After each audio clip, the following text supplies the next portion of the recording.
Hello, everyone. Thank you so much for making the time for this talk. I'm really delighted to be here. I think it's a very important topic, especially in the hard time that we going through in the world. Today talk is going to be about cybersecurity in the age of digital threats, and why it's becoming more and more and more important, and how can we take some actions to make sure that we do our part and prevent it and counter it as much as we can. Our agenda today, we're gonna give a short introduction about the topic, also tell you a little bit about myself, and we're gonna talk about the evolving landscape of cyberterrorism and what contribute to this, and then we're gonna talk about some cool strategies and techniques that we can all adopt in our companies, our entities, and also our personal life to kind of to do our part in countering this terrorism and not to fall victim into for them. So starting first, a little bit about myself. So my name is Sami Tamawi. I'm head of cybersecurity and IT at STEM Technologies, which is a fintech based in the UK. I'm also cybersecurity lead instructor at Brain Station. I teach cybersecurity for professionals who want to do career shifts. And before that, I used to lead the application security team at Meta in EMEA, formerly known as Facebook, and I was the CTO and co-founder for different startups in different countries. So I think definitely before dive into cyber terrorism and what does it mean, I think it's important to touch on the definition of cyber terrorism, just to make sure we set kind of a foundation for what we're gonna build on later on. So cyber terrorism definition is the use of computer information technology to cause severe disruption and widespread fear in society aimed for achieving political or religious or ideological goals. It's quite similar to terrorism, it's just cyber. And basically here using technology, using information systems, which we're becoming more and more reliant on in the present time. For us to dive into why the landscape of cyber terrorism is growing, and it's very important to understand what constitutes a cyber terrorism, and that's what we will cover in this slide. So we have three components. If they all kind of made it together successfully, unfortunately we might have a cyber terrorism happening. The first one is a bad actor with a motive. You have an entity, either a person or an entity or group, and this group have a motive, either ideological or political or religious, combined with some tools and experience on how to do this cyber attack or cyber terrorism action. And then lastly, we have to have a target with a vulnerability. So if we have increase in any of these, that all contribute to the evolving landscape and why it's actually increasing, and we're seeing more and more of them. We're gonna dive in the coming slides into each one of them. But let's start first why we have more bad actors with motives these days. First of all, the anonymity. The thing with terrorism is, as you all know, it required the terrorist to travel physically to get into the other country and to plan to whatever explosive or whatever act of violence they are planning to do and do it.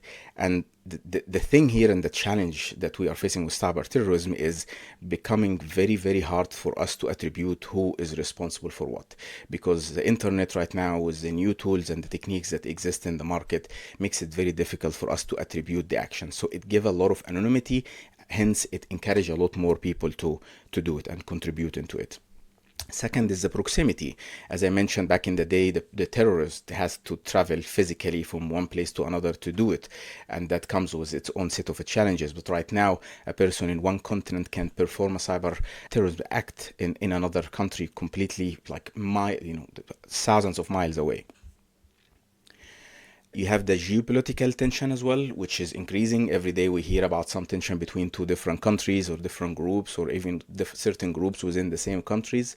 And the extremist ideology spread right now with the convenience of the online platform and social media is becoming very easy to spread these ideologies and recruit for it. And this information campaigns that we are seeing increasingly right now, which instill hate and fuel people to contribute and participate in this. So hence, the bad actors with motive are increasing dramatically these days. Moving on, so we have the second factor is hacking and tools and experience, and why we see increasing number of the available hacking tools, and why it's very available right now, the knowledge that's needed to contribute to this. First of all is DIY tools and kits. I'm sure a lot of you are aware that there is a lot of open source hacking tools that exist out there for anyone to download and play around with it. And that's becoming very, very, very challenging for governments and for entities that are trying to counter terrorism, to try to control it, because a lot of these tools actually get rolled out for good purpose, right? They're trying to help companies use this tool to find vulnerabilities within their system. But then what we are seeing is also bad actors are using the same tools to find vulnerabilities in other places and try to exploit it to cause damage. Second is the online tutorials and communities. YouTube is filled with a lot of videos and tutorials on how to hack, how to get into systems. Again, they say, just make sure it's illegal if you do it, for bad purpose, do it to help. But, who can control this? It's very hard for us to control this. Last but not least, even if those who are too lazy to get into finding the tools and maybe learn from the online tutorial, right now there is a marketplace on the dark web that enable people to just buy cybersecurity crimes as a service.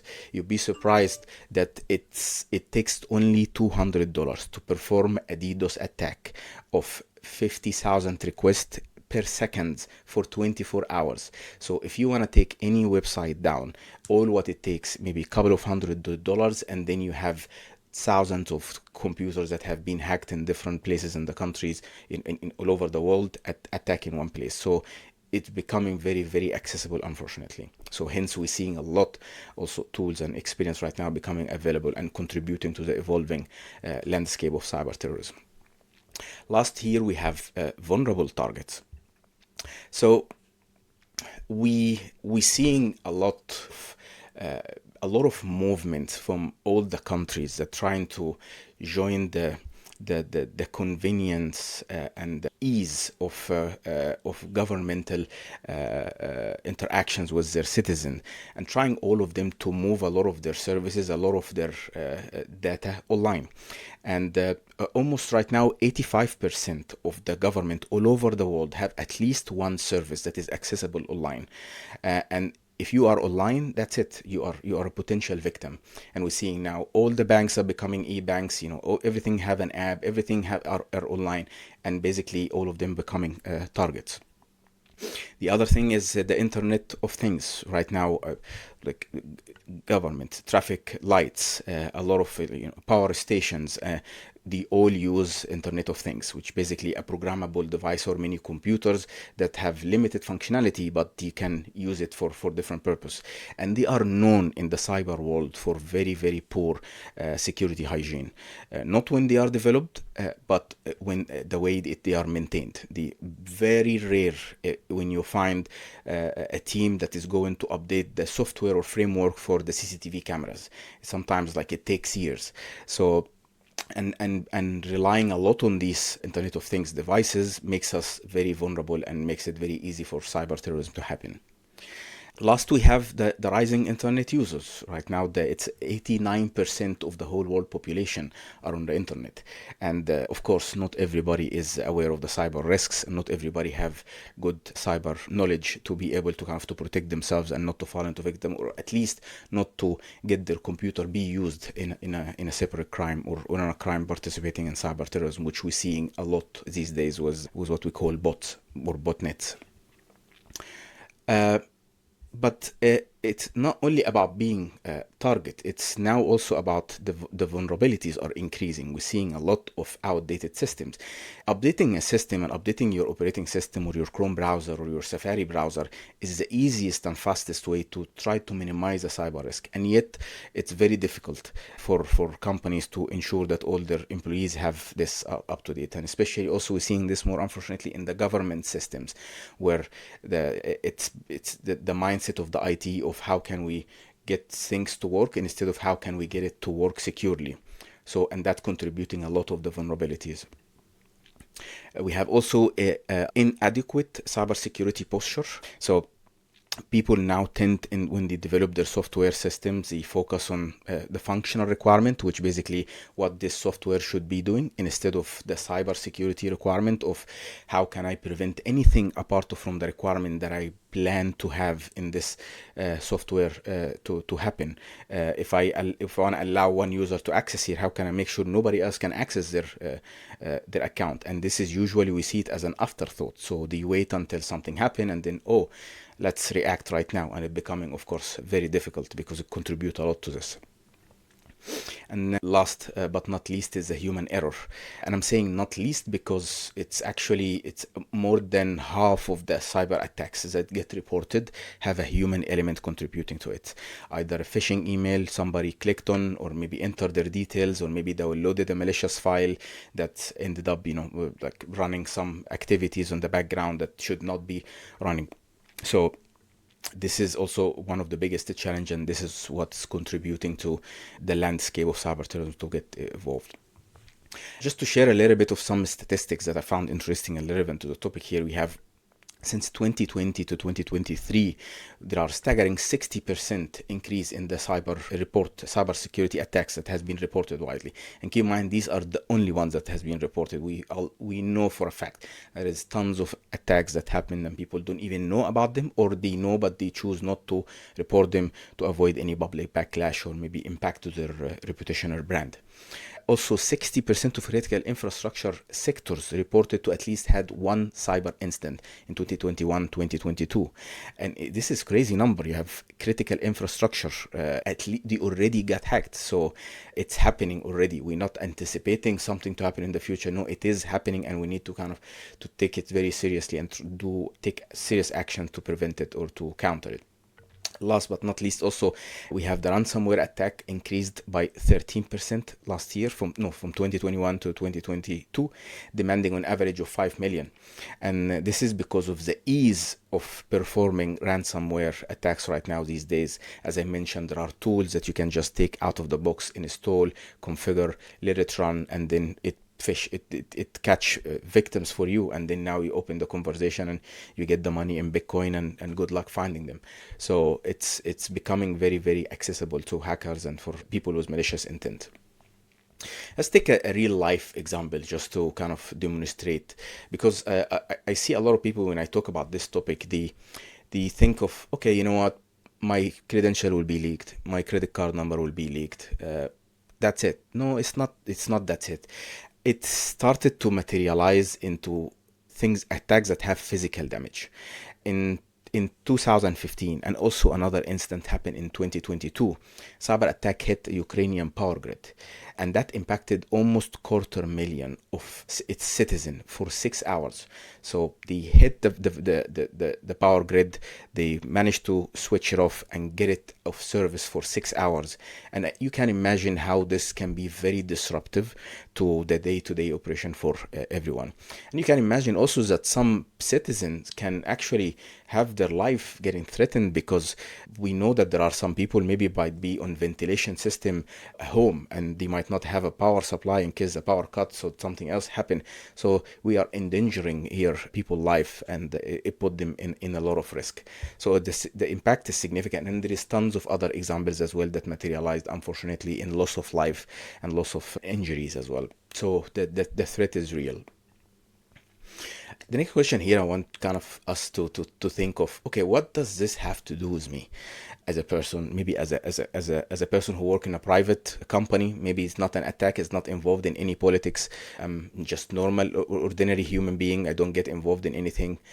I want to tell you confidently, if you are a government entity, if you are a private sector, charity organization, if you are just an ordinary citizen with no political ideological affiliation, you still a potential victim. Because what we know for a fact about terrorism is that they try to terrorize, and the terrorization here, the goal is to impact citizens. So these citizens can put pressure on their government to achieve whatever goals that the terrorists want. And the same thing happened for cyber.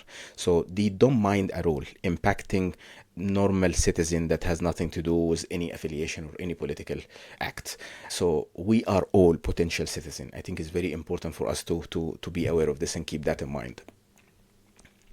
There's a very interesting quote I've heard is, in the digital age, there are two kinds of people: those who have been hacked and those who did not know yet that they have been hacked. So Kevin here, which is the person who said this sentence, is basically saying you're gonna be hacked anyway, right? You might already have been, but you're not aware so far. So it's happening. It's a matter of when, not if. Okay, so now as we land on the topic, and let's maybe talk a little bit about like what can we do to counter this. We have three key strategies that I would love us to kind of come out from this talk with. And I think it's very important to know that there is a lot of things that we can do, but just maybe let me focus on these three things. The first one here is proactive preparation and readiness. And you will see a lot of overlap here between other talks that you've heard today about countering terrorism, but here in the digital world. It's very important to do what we call the proactive threat intelligence. Basically know who is your enemy, right? Have potential idea and who they are and what are their tactic and level of education. The next is basically incident response. So be prepared. So when something happens, you don't panic. You need to have a plan in place and you test it. You do dry runs and you see you have a clear communication chain of what happened in this situation and so on. Security awareness as well is a very big responsibility. So try to spread the awareness among your company, have regular training, regular education. The second strategy that I always recommend is secure software development. So you want to always think of security at the beginning of the requirements. You don't wait until you build your product and then at the end you can test it for security. No, keep it in mind from the early stage. And also defense in depth here. It's never harm to have multiple layers of security. It's actually recommended, and it's counterintuitive because you might think that, oh, actually it's going to be expensive to keep adding multiple layers of security. No, but because you cannot guarantee that each one of them cannot be penetrated. And because what you think it's secure today, it doesn't mean it's secure forever. Next is basically continuous testing and mitigation. It's never ending testing because every day there is a new vulnerability get found in something that you might already be using, especially in the public libraries we include in our ecosystem. And it's very important to continuously test because every new change we make in our software solutions is actually a chance for us to introduce a new vulnerability, hence a room for cyber terrorists to penetrate. The last one here, vulnerability management. So there is no point of identifying vulnerabilities if we cannot fix them. And vulnerability management program here is about addressing these vulnerabilities as early as possible and be in a timely manner. To conclude, I want to make sure I'm on time, and I hope I am. Cyberterrorism is a real threat, and it's already happening. It's not something in the future we're anticipating. The impact is severe and almost as severe as the traditional terrorism. If you are online, you are a potential victim, so you need to play your role individually and also within your organization and spread awareness. Last, be proactive in countering terrorism and investing in defensive strategies, and make sure you actually do what you can and continuously. It's because the damage can be devastating. That's it. By this, I'm wrapping up my talk, and I want to see if anyone have any question. I'll be happy to take it. Otherwise, I can pass the conversation to coordinators. By terrorist groups. Yeah, it's a very good question. I think this question can be answered into two parts. Part one, I'm going to answer first platforms. Assume here the person who's asking is asking about the type of platform, type of websites, or maybe entities that can be targeted. If this is the case, if I understood it correctly, yes. So usually cyber terrorists try to have one or two things. One is to actually make damage, and if they want to make damage, they will go after anything that impacted the infrastructure of the country. So you have things like the power grid, maybe facilities that supply the country with gas or petrol, or maybe a fundamental important industry in the country that contribute massively to its economy. So these things that can be deemed as critical infrastructure for the country are usually more appealing for terrorists. The other thing, usually sometimes terrorists who try just to instill fear and just make some show, and here they're just gonna go after any company with weak cybersecurity. So we hear usually when countries like have conflicts, don't need to name any, you start to see the private companies with poor security, they get just caught in the process, and then you have their page get overridden with the flag of the other country and so on. So that's the first part. The second part here is technologies. Are there any technologies that are more susceptible? Yes. Outdated technologies. So usually there is something called the first thing that any cyber attacker does is they look for what we call known vulnerabilities. And these are not secret information. There are websites that you can go, and for every single platform and technology, you can find list of vulnerabilities that they publicly. And they are public for a reason. So everybody can be cautious and update their system. So what they try to do, they do basically what we call reconnaissance. So they try to identify the target, identify the technologies that they are using, and they go try to see if there are any known vulnerabilities to them or not. And if they found, that's what they use to exploit. So, and this is a very easy thing to fix. What you need to do is to basically continuously update your framework, your system, your technologies that you are using, and make sure you are up to date. And that doesn't eliminate the risk; it just decreases it massively. Okay, thanks very much. Thank you.